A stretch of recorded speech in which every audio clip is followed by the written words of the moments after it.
This is WPSL Port St. Lucie, the talk of the Treasure Coast.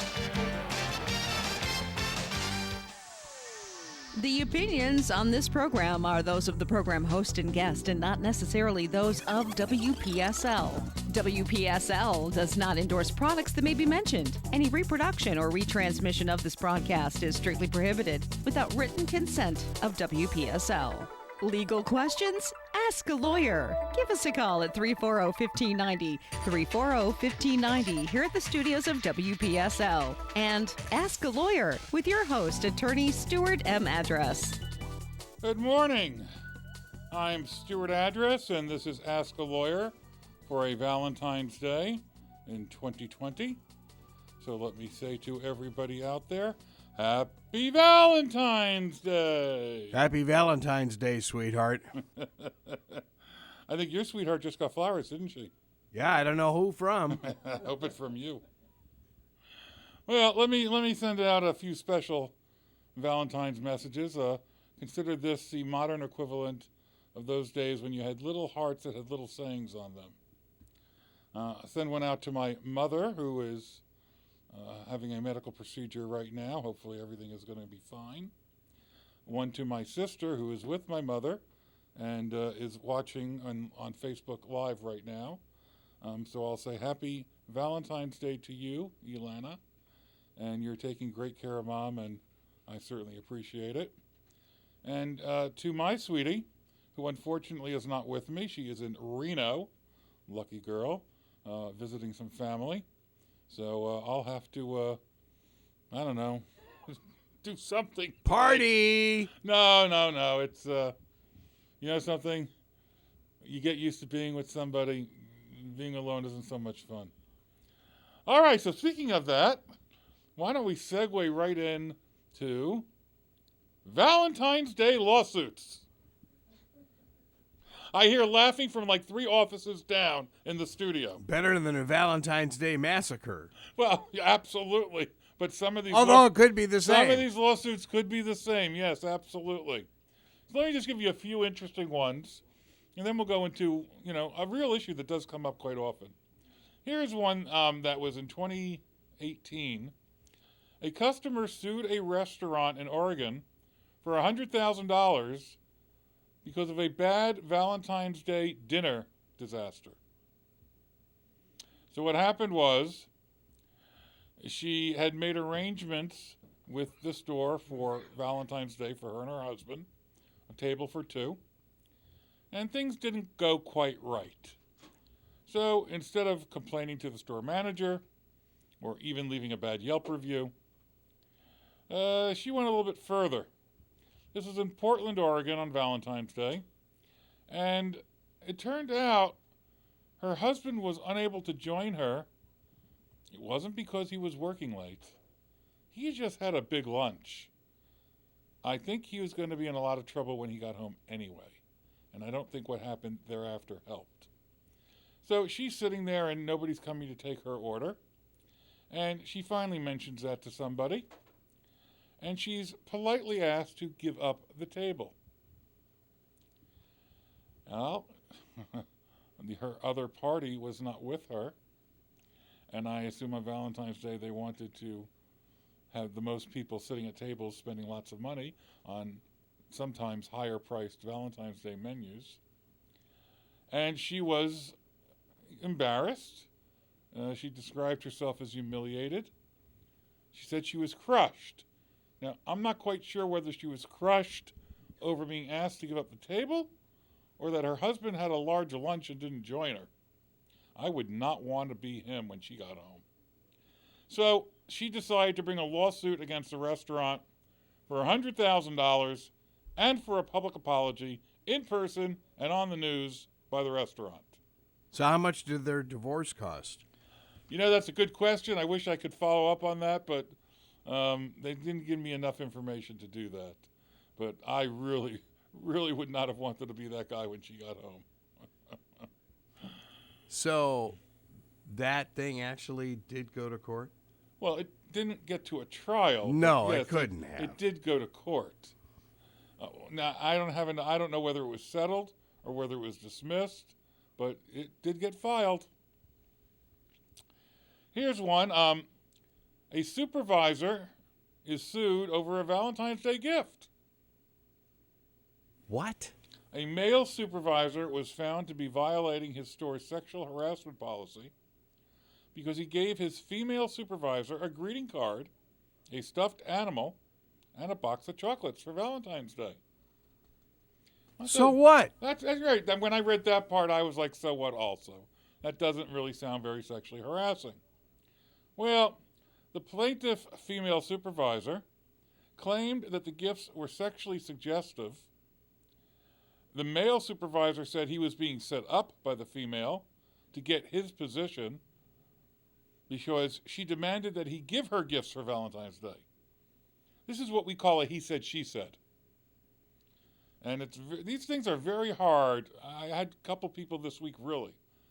Pure he said, she said. Very hard if you don't have anybody else that saw it, anybody who heard it, anybody you told about it immediately. Did you complain about it? Did you put it in writing? Very hard. Anyway, the store investigated the matter and they found that the card did contain sexually suggestive material. Uh-oh. Because once you opened it up, there's a song playing, Let's Spend the Night Together by the Rolling Stones. Now, I don't know if that qualifies as sexual harassment. It was probably stupidity. Yes, it was probably a stupid thing to do. And the other thing is, here's an interesting thing about Title VII of the Civil Rights Act. This was not sexual harassment. Even if this employer had at least 15 employees, which I suspect it did, you cannot have sexual harassment over a single incident. Okay? Supreme Court precedent requires that in order for something to constitute sexual harassment, you have had to have had at least 2 or more incidences separated over some period of time. Now that could be a day, it could be morning versus afternoon, but it has to be more than one. One just doesn't qualify. Like Joe Biden kissing you on the neck. That's right, and I see it's 7:14 Pacific time, and my girlfriend just logged on, so hello Lisa, happy Valentine's Day, I wish you were here. Is she in the casino? That's the question. No, she left Vegas and she's now in Reno visiting family in a private residence. But she stayed at the Paris Hotel when she was in Vegas and she had a blast. So, that was considered, that employer viewed it as sexually harassing, and that's really all that's necessary. The supervisor that got canned could not sue for wrongful termination in an at-will employment state because even though it didn't really constitute sexual harassment, if the employer wanted to let him go over it, the employer has every right to do so because you're an at-will employee and that didn't violate any sort of a law. Let's go to the third one where we actually have a case result. School sued over Valentine's Day cards by kids. Now, come on. You remember the good old, my kid's not doing it anymore. Maybe you stop in high school or something, unless you have a real sweetheart, God forbid. But you remember those days when, as a parent, you'd either pack up or your parents would pack you up with all these little heart cards or the heart candies. And in my day, you had to hand them out to every single person in the class. You couldn't just pick and choose. That was unfair. We gave them to the girls in the class and the nuns as well. Yeah. I wonder what the ones that were given to the nuns said, but be careful there. True. Better not be a song, Let's Spend the Night Together. No. Okay. So here, a couple sued a school district when the school refused to allow their son to distribute Valentine's Day cards to his class that had religious notes written on them. Ooh. They claimed that this violated their First Amendment right of free speech, which, by the way, folks, is limited in schools. You do not have the same rights in the school context. Search and seizure, they can go into your locker, not on a whim, but they have much broader rights to go into lockers, to search. It's just, the case law has evolved.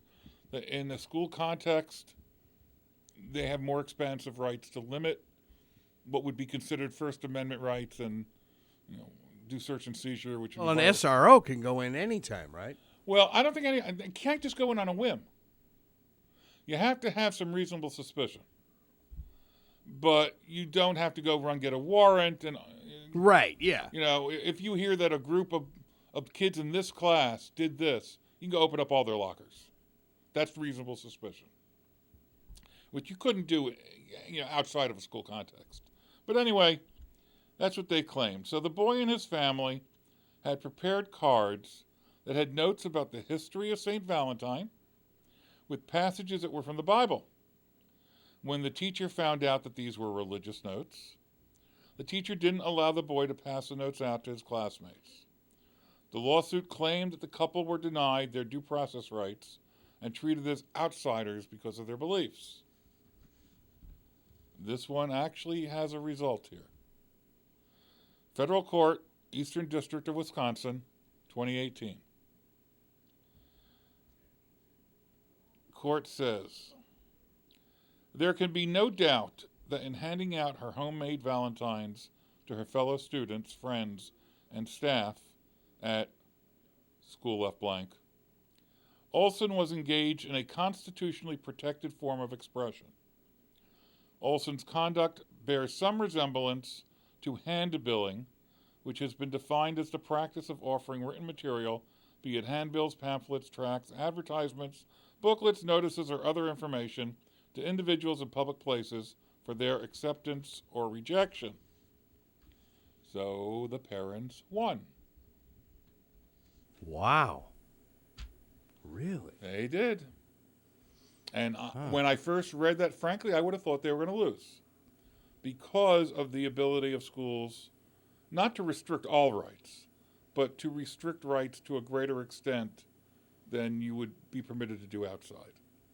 But now, here, dumb question. Was this a public school or a private religious school? Did it say? It doesn't say. It does give the initials of the school, so maybe that means something. It's NWTC. I don't know. Huh. It's somewhere in Wisconsin, Eastern District of Wisconsin. Wow. So, there are lots of other suits on Valentine's Day, too, or about Valentine's Day, or about things that occur on Valentine's Day. And what might I, pray tell, be speaking of? Guess. I have no clue. What's a big thing?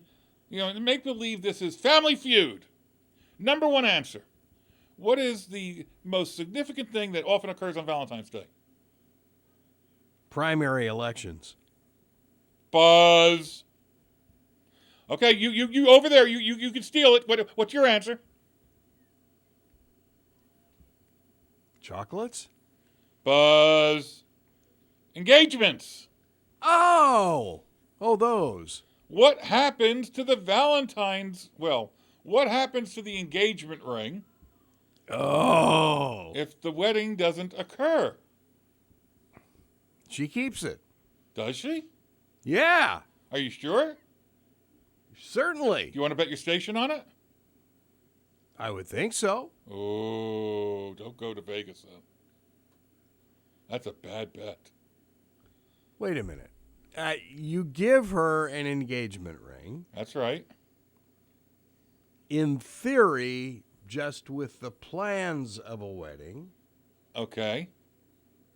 But there's, not the full-fledged commitment of marriage. Well, if you ask, will you marry me, and they say yes, and they get the engagement ring.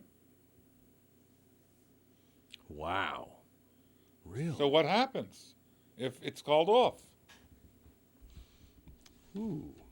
Well, like in everything in law, the answer is, it depends. Okay. There is very little in law that is black and white. It are all, and I don't mean 50 shades of gray, even though that might apply to this discussion, but it's very gray. Most law is gray. There are exceptions and all sorts of violations and changes and modifications to general black letter rules. So, okay, what happens here? Generally, the engagement ring is considered a gift. So it's part of a contract, if you Well, will? a gift is not a contract. A gift, if it is considered to be a gift, which it traditionally has been considered, that gift is effective upon the giving. And there is then a transfer of title. It is now owned in full by the recipient of the gift, not to be given back or taken back under any circumstances.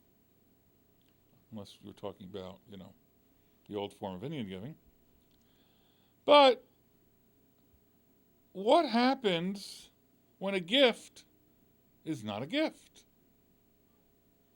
Boy, this sounds like a song title. Is there a legal doctrine that changes the character of certain types of gifts?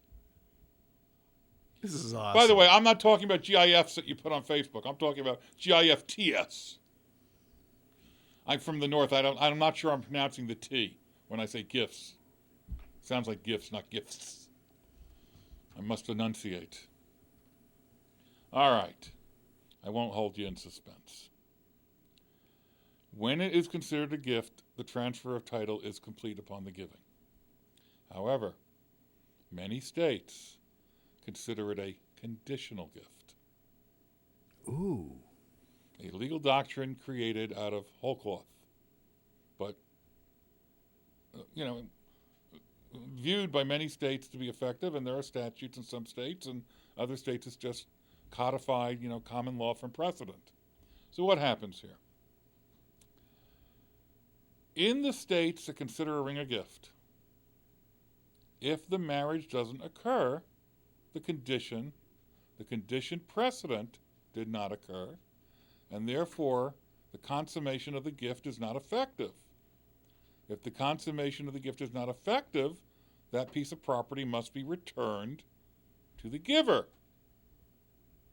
Unless, wait, there's more. And for $29.95, you'll get the rest of This the is story. why it's Ask a Lawyer. This is why people, frankly, really need to call lawyers when they're even unsure, because you might not have a case, but you might. And you're not expected, you're a layperson, you're not expected to know the law any more than I'm expected to know about medical procedures. If I need to, I ask the doctor. I'm sure you have a show like that too? Yes, we do, yes. Okay, so, really, people should be asking lawyers if they think they have a case, because you never know. You just might. And I'm not talking, it doesn't even mean it's frivolous. You may have a real case. But anyway, going back to the ring. What is Florida law? Florida considers engagement rings to be a conditional gift. This means that the ring is essentially given with the promise of marriage. In the event the marriage doesn't occur, the conditions have not been met, and that would mean the giver is entitled to get the engagement ring back from the recipient. In most cases. Wait, there's more. Boys, folks, if you were here, I love it. you should look at Greg's face right now. All right. Florida courts look at who broke the promise. Yeah. If it's the woman who decided, no, we're not getting married, the ring goes back to the gentleman who offered it. If the gentleman breaks off the marriage, the woman retains the ring as her property, legally, in Florida. Okay, good stuff. Now, it is 2020. So what happens I know what you're going to say. The same is true reciprocally. No. If Bruce gives this lady the ring Yes. and he becomes Bridget, is that Oh, my still God. by it? Oh, my heavens. Oh, your head's going to explode. My head is exploding. You know something? I dare say probably somewhere in this country there is a case that discusses that. I would doubt that it's in Florida, but there's probably, I have found in my 35 years of practice, on almost everything, there is a case somewhere in this country that discusses it. Wow. So I bet maybe I will check that this week and come back to you next week to answer that question. I was just joking. But if you were what we call a PNC in my office, a prospective new client, and you were calling and asking that question, well, one of the first things we would tell you is, I don't know for sure. I'd have to do some research. But if you're asking me for my gut instinct as an experienced attorney, my gut instinct would be that, and this is going to sound so un-PC, but my gut instinct would be that if Brian became Bridget, that he has fundamentally changed the nature of the prospective marriage, and that therefore, even if she called off the wedding, that she might be entitled to keep the ring. Because there's a fundamental shift in the expectation for the marriage. Sure. Now, I don't know that. I haven't read that anywhere, but that's my gut instinct. And now, to be fair, to anybody who's listening, I could be wrong. Without doing the research, my gut instinct could very well be wrong. And this is really what you hire lawyers for.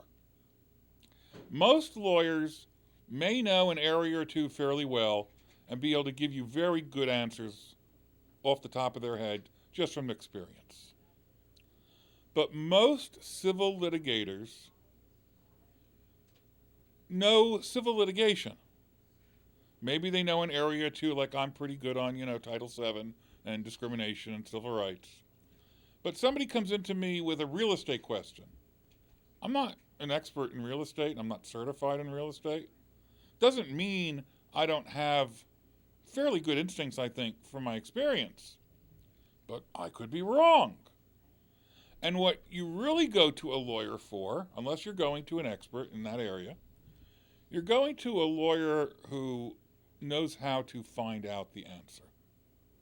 In fact, that is really the reason that so much of law school, then and now, is spent on teaching you how to think like a lawyer. That's not just a funny phrase that law schools make up. It's real. Okay?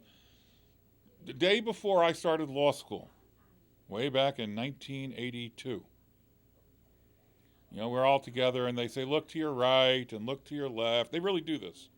And, maybe in front or back, depending upon how competitive the school is. By the end of the first year, one or two of you will be gone. It's made to make you realize this is competitive.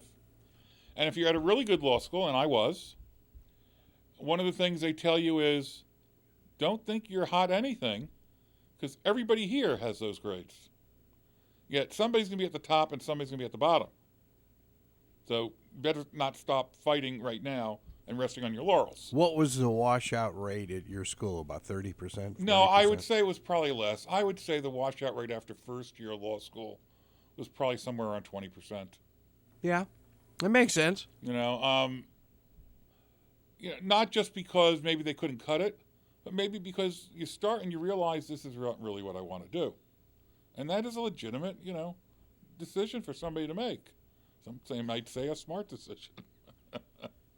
But all right, so they tell you that, and then they tell you one other thing, which is really why I brought it up. What you're going to learn this year, first year of law school, we're going to teach you to think like a lawyer. And that sounds like so much bull pocky. Okay? But it's not. Oh, you study cases. You may study Supreme Court cases. You may study cases from the federal courts or the state courts. And it's really good for you to learn some of these, like, some of the big Supreme Court cases. But really, they don't care about you remembering the cases they taught you. Because the purpose of them teaching you these cases, most law schools teach, through case law. Instead of just a plain lecture. It's, here's a case, what was the factual premise? What were the legal issues involved? How were they decided? And you'll get your exam on all that. but they honestly don't really care if you're right or wrong on the case. What they want to see is, how did you do your analysis? They're training you to think like a lawyer. They're training you to not miss things. They're training you to know where you need to do other research. Yeah, proper research. They're training you how to research. So, really, I would say to anybody listening, if you're going to somebody who is really, really good in a particular area of law, yeah, they should be able to tell you some things very easily. But if you're going to the, prototypical civil litigator who handles most forms of civil litigation, and that's me. I have a few that I know better than others, but I'm a general civil litigator. I would be more impressed by a lawyer who says, I'm not sure, this is what my gut tells me, I need to do some research, than somebody who just tells you what his gut tells you. So they don't expect you to memorize the West Library that you have. No, they expect you to know how to do the research. In my day, they expected you to know how to go into the stacks in the library and how to utilize the resources in print. And it was very tiresome and cumbersome. I had to go through the supplements and, very, very time consuming. My entire first 2 years of practice were partners giving me research assignments where I'd have to go to the library and pull out 100 books. Well, those footnotes kill you. Yeah, they do. But that's thinking like a lawyer. And that is really what law school's about, and that is really what practicing law is about. It's when you don't know something, can you extrapolate from your experience to come up with not a guess, but a reasonably good estimation of what is likely the answer. And then hopefully being honest enough with the person with whom you're dealing to tell them that's what you're doing, and that to really give you an answer would require me going, these days I don't got to go to the stacks. Most people have Lexis or Westlaw. I've used both throughout my career. Right now in my office we have Lexis. You can hop on there, do searches. The search doesn't quite give you what you want. You narrow the search. You broaden the search. You change the search from the 11th Circuit cases to all feds. Change the search from Florida cases to all states. You do all sorts of machinations to try to find the answer. And then, when you find a case that gives you the answer, you research that case to see if there are other cases supporting it. Because what one case says doesn't really mean that much. Particularly in complicated areas of law where cases go different ways and it's dependent upon the facts. So now you got to start examining the facts that led to the law, the holding, to see if the case you have has facts which support that holding. That makes sense, yeah. All right. More than you want to know about what happens when you give an engagement ring and the wedding doesn't pan out. But it is Valentine's Day. So I thought this was all apropos, as they say. All right. I have been trying to get to a certain couple areas for a few weeks, but politics has prevented it. I could have done another political... Like what? Yeah, well...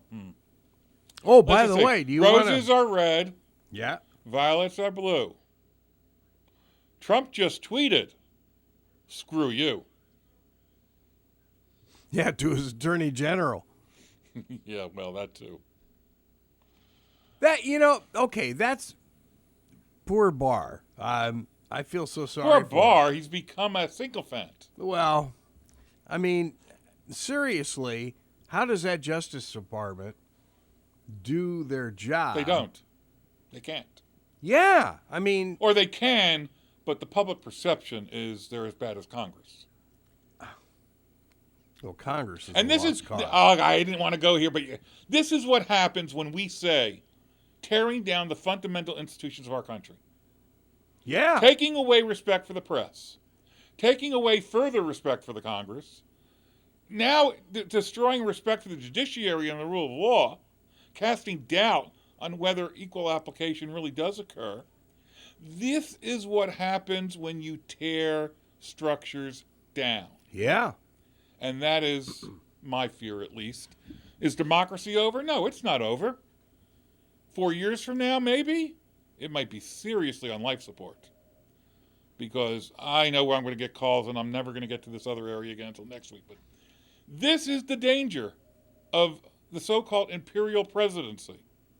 This is the danger of a chief executive who tries to take too much power, and particularly when the Congress goes and gives him the power. Historically, Congress and the executive have had a love-hate relationship with each other. You know, Congress has resisted efforts of the executive to take on too much power, and the executive has fought back when it has felt that Congress was utilizing power that was reserved for the executive branch. And that's the way it's supposed to be. Those are, checks and balances, what our framers intended.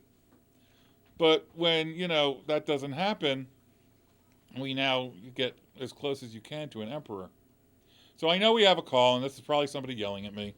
And that's okay. Caller on line And we don't even one. have a name. We just have line one. Hello, line one. This is probably problematic. Oh, go ahead. You're on. Hello? Whoop. Sorry. Ollie Oxenfree? Hello, are you there now? Line one. Line one. Going once. Going once. Twice. Twice. Gone! All right. Maybe line one will call back. Okay. All right, so I'm going to take the opportunity to try to move in here. There are so many areas in which we get calls where people have quit their jobs. And they call us afterwards. Right. So I'm going to give you, I've lectured on this before through many different topics over now 2+ years here. But take away one thing. Before you quit, ask a lawyer. I'm telling you, before you quit, ask a lawyer. But they forced me to quit. That's baloney. You go home that night and ask a lawyer. And then see what happens in the morning. The worst they're going to do is fire you. So, let me give you some examples. We get calls of people who have quit their job as a result of some unfair treatment, whether it's wages, overtime, terms of employment, discrimination, sexual harassment, inability to get time off, what have you. And half the time I get very frustrated and I say to, now it's Sadia, why did they quit? Why didn't they call first? Because now there are certain things that we can't do. We can't make sure it memorialize what is going on before you quit. That gets into the he said, she Right. said. We can't make sure it, from an evidentiary perspective, that we set the stage for a constructive termination. You were forced to quit. We can't suggest to you that you do an email, or we'll write you an email that you then send, that at least then if they take the action you're afraid they're going to take, we now have something that can be shown to a jury if it ever happens. If you quit and then you call a lawyer, you may still have a claim, but you may have foreclosed so many other opportunities to help prove your claim. So What if you still have emails? Well, we're going to get to that. Okay? Uh-oh, here we go. This is one of the reasons I say don't quit first. Yeah, okay. If you call me, I'm not going to say to you, go take confidential proprietary business information. I'm not going to tell you to do that. But I am going to say to you, if emails were sent to you that help support your claim, copy them and take them. If you sent emails to HR, and if you quit or they fire you, you're not going to have them anymore, and I'm going to want to see them to help decide whether I want your case, and I'll get them in discovery, but we may never get to discovery if I don't take your case. I'm going to say, take copies of the emails. I'm not saying take a customer list. I'm saying take those things that you may need to prove what you say was done to you, or that prove that you complained. If the email is sent to you, it's yours, it's not proprietary. Well, right, and proprietary is really it's trade secrets, and Right, most yeah. things aren't that proprietary. Exactly. You know how you determine what audience you want to seek. That's proprietary. But in most respects, who your audience is or who your advertisers are, that's not proprietary. I can listen to the show and figure it Well, out. yeah. When I hear stories like that, that's like the non-competes and stuff. All you have to do is turn on a radio station. You know whose clients are on. Precisely. I mean, that's, yeah. So if you're suffering from conditions that make you think you have no choice but to quit, or you're being pressured to quit, I'm not saying don't quit. I'm saying hold off a day or two. Try to get a lawyer on the phone that can try to help determine whether you may have a case, and if you do, what he or she or I might like you to do if you can before you depart those premises forever.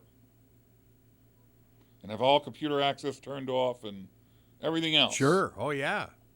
Even if it's, do you have a copy of the employee handbook at home? No, it's online. Copy it, please. I want to see the handbook. I want to see what the handbook says about how you're supposed to report discrimination or harassment. What are the chains of command? What do you do if you need time off? How do you go about asking it? Do they have an FMLA policy, and is it the proper policy? Having a handbook to show me helps me.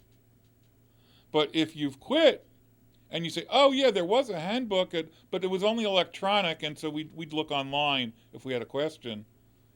I'd say, well, do you have a friend that might be able to get you a copy? But if you don't, I don't get the benefit of being able to look at that as I'm trying to decide whether I think you have a good case or not. Don't quit. It's interesting. Yeah. Don't quit yet. Okay? Sexual harassment case, discrimination, retaliation. Prospective client. I can't stand it anymore. Well, before you leave, have you ensured that your complaints and your requests to fix the problem are provable? Or is it he said, she said? If you sent emails, do you have copies of them? If you didn't send emails, but did complain, let's say, to HR, I'd say before you leave, send one email. Send the email explaining what's going on, saying, I've complained to you about this before. I don't think you've done enough to protect me. I would really like a response within 48 hours because I can't take it anymore. And if you get crickets as a response and you quit, I'm going to argue you were constructively terminated. And that's adverse employment action. But quitting isn't adverse employment action. That's your decision. Unless it can be shown that it was justified. Now, can you show it was justified without all this paper backup? Sure you can. But it's so much easier and stronger. And let's be blunt, if you're coming to an attorney who's going to look to take a case like this, as they do, on a contingency basis, we're looking to see how sure are we that we're not going down the yellow brick road to disaster with all our time and effort that we're putting into it. You having documents that help from an evidentiary perspective makes us feel better about your claim and about proving the case, if ever necessary, in front of a jury. So who would pay the judgment if you're the employer? Is it you or your insurance company? Well, it all depends if you have insurance. I mean, larger companies do. Smaller ones may not. Though you may be paying it. Bigger companies, they're going to have insurance, but who knows? I mean, we can find out once we sue, but who knows what their deductible is? They're self-insured. Oh, yeah, sure. For example, I know a auto dealership down further South Florida that has insurance for sexual harassment, things like that. But they have a self-insured retention. They pay the first $1 million per year. Ouch. That means the insurance company really ain't coming in for a while, and that you're gonna have to stomach it as an employer. So maybe there's an incentive to make sure things are handled correctly. But wow, what realistically though? Why do you even have the insurance if you're gonna have to take the bite of $1 million. Well, if you get a $5 million judgment, maybe worth the insurance. For harassment. Oh, sure. Are you serious? Not the average case. Yeah, no. Yeah, but No, but there are multi-million-dollar, judgments all the time. A lot of that depends on, are punitive damages available? Did the employer, Sure. just disregard you completely until now something really, really bad happened, like you were raped? I could see, 7-figure judgments there. Yeah, like that movie mogul's case. Yes, that's correct. That movie mogul's case. Those civil judgments are going to be pretty high. Let's say you have an overtime claim. And you call me and I quit. They weren't paying my overtime. I got disgusted. And, I said, sayonara. Okay, fair enough. Did you keep any records of your time, the time you claim you weren't being paid for? Well, that would be on the computer program I use to, clock my time every week. You no longer have access to that. Isn't that on your pay stub? No, but maybe on your pay stub may not be, I worked 8 3/4 hours today and 9 2/4 hours yesterday. Those are time records, not pay stubs. I got you. Okay. So you may have no ability now to go show me the best evidence. Now, of course, if I sue, I'm going to do a request for production of documents. I'm going to get those materials. But before I decide whether your case is viable, strong enough, it would help me if you had come into my office with a printout, often in the company format, of your time. And here you show me, and I'm telling you, I have a case like this right now, which is why these things are serious. These aren't hypotheticals. Where the guy has come in with his pay records. The weekly time, Monday, Tuesday, Wednesday. And I add up, well, Sadia adds it up, let's be honest, and does a spreadsheet for me. Thank you, Sadia. It gets added up, and she says to me, well, here's an example. Let's look at January 1 to January 7. The time records show 47 and a half hours. The pay stub shows 41 hours. Ooh. Now it's not just a failure to pay overtime. Now we may have some fraud going on. I'd like to know that ahead of time. If you call me before you quit, I might be able to advise you how to legally. Don't go beyond anything that you're really entitled to, but how to get the things that you need, at least that you can show me and that will help me evaluate your claim. Okay. We worked at a television station in San Diego, and I worked in the sports department. So my weekends were heavy. So I could conceivably work almost 40 hours in 2.5 days, especially if we were traveling. And they would just give you days off to compensate. Illegal under the Fair Labor Standards Act. Now, Really? way back then, I don't know. No, this is back in the 70s. Okay? Well, I'm not sure exactly when these went into effect. But under the Fair Labor Standards Act right now, you must pay time and a half for all hours over 40 in a week as long as the employee is not exempt from overtime. You may not give additional time off in lieu of it. You may not give gift cards. Employers do that. You may not do anything other than pay time and a half. Wow. Okay. Because to allow an employer to do anything that is roughly the equivalent is going to lead to a lot of litigation over was it the equivalent. And was this gift card that I got to some fancy restaurant, was this for my overtime? Or, goodness, this was around December. Maybe this was really a bonus. Or, a Christmas gift or a Hanukkah gift or Kwanzaa gift. Or too many issues of proof. You must pay time and a half. And, I see this. A lot of employees these days are paid every 2 weeks. Mm-hmm. So, in 2 weeks, they've worked 90 hours. And let's say the employer gives them 10 hours of overtime. You think that's fine. It's not. If you worked 30 hours one week and 60 the other, you're entitled to 20 hours of overtime. It's not time and a half for hours over 40 combined by the number of weeks you're being paid for. It's per week. You've got to look at the hours per week, not I worked 2 weeks and it says 82 hours. Well, how did you get to those 82 hours? Were 70 of them in week 1 and 12 in week 2? Wow. Well, then Yeah. you're entitled to 30 hours of overtime. So, again, having these records helps me determine not only the strength of your case and how we're going to prove it, but whether or not the failure to pay was what's called willful. Because willful failure to pay has additional consequences under the Fair Labor Standards Act. First, it allows you to go back 3 years to recover time, not 2. And there are some other lesser things, but that's the biggie. You get an extra year that you can look back. And so I'm trying to figure out not just haven't you been paid properly, but why? Is this just a stupid employer? Or is this an employer who knows what they're doing and just figures you don't know?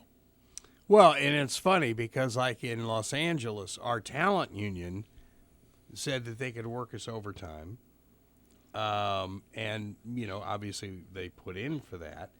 But, like, our tech guys, they would swing into, like, all sorts of weird things, like golden time and... Well, that's probably union negotiation. Oh, yeah, you bet. See, that's beyond the minimum set by the Fair Labor Standards Act. Okay. You can't go below those. But unions, the word notorious is a negative word. So I'll say unions are famous, historically at least, for gaining additional rights to their workers. And so you talk about golden time. I know what golden time is. That's a wonderful deal where, let's say, you know, and some hospital workers get it, for example, right now. You work over 40, you're going to get your time and a half. If that time also happens to be on a weekend, you're going to get double time. Or a holiday. If it's on a holiday, yeah. you may get triple time. Yeah. Those are things that the employer has either agreed to give you so that they can get the better nurses, let's say, on the best shifts, or that a union has negotiated for its members. And those go above and beyond the Fair Labor Standards Act. Gotcha. Okay. But at a minimum, over 40 in a week, time and a half, unless you're exempt. And it would be helpful if you call me or any other attorney. The better you can support that claim instead of walking into my office saying, well, I worked on average 20 hours a week overtime and I wasn't paid. I got to have more than that. Otherwise, I'm not going to take the case. Now, maybe you show me some things that lead me to believe that you're right, and maybe I do take the case and I get the other stuff in discovery. But the more you can show me or any other attorney, the more likely it is you're going to be told you have a case, and the more likely it is the attorney's going to take the case. What about failure to approve time off? Do you have copies of the FMLA paperwork that you filled out? Do you have copies of what the employer sent you back approving or rejecting the requested time off? If you do, please don't leave those in your office drawer when you quit and you walk out. Take them with you. I'd like to see them. Workers' comp, retaliation, whistleblower. Same thing. If you're complaining, I said I am not going to give medication to this patient without a formal order in the file from the doctor. It wouldn't be legal for me to do that. And now you're fired. You probably are a legitimate whistleblower. You refused to do something which was unlawful, and you paid a price for it.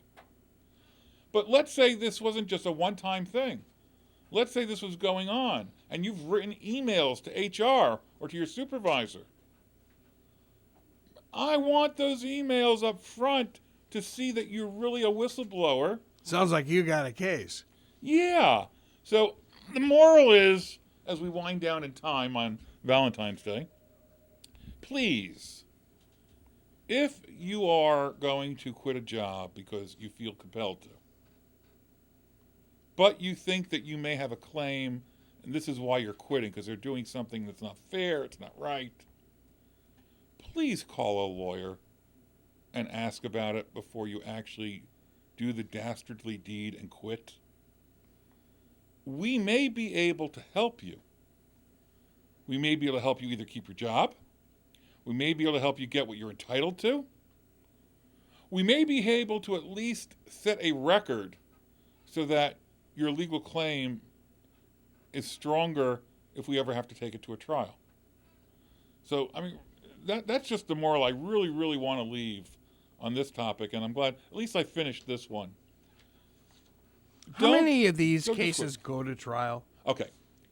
More than 95% of all civil cases in the country do not go to a trial. They are settled. Wow, 95? If any more went to trial, you would never get to trial. It's bad enough as it is. Wow. It's one of the reasons most jurisdictions, including Florida, now require a mediation before you can go to trial, because they want to try to settle as many as they can. So the reality, and I'm going to tell you that when you come in, is likely you're not going to trial. At some point, this thing will settle. For what, I can't tell you until I really see how strong or weak the case is. But I've got to, in order to get you the best settlement, I've got to be able to show the other side that if we go to trial, we're likely going to win the jury verdict. And we have information and evidence that is going to make that jury verdict a substantial one. That's when you get your best settlement, whether it's the two attorneys negotiating with each other or whether it's in a mediation. That's when you get the best deal. You don't get the best deal from weakness. You get it from strength. And so whether you're really going to go to trial or not isn't really the issue. But lawyers think as if I have to present this to a jury, how am I going to prove my case? And that's what we're looking for you to help us with. So we wind down on a Valentine's Day 2020. I truly hope that all of you who have reason to celebrate have a wonderful Valentine's Day and a wonderful weekend. Those of you who may be hoping for a better one next year, I know that's how I felt last year. I wish you the best.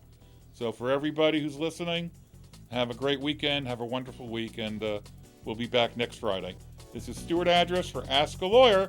Ask a Rabbi's up next. So you're going to be alone this Valentine's Day? Yes, I am. Well, you can borrow one of the rabbi's dogs. What do you think? This is WPSL Port St. Lucie. Talk of the Treasure Coast.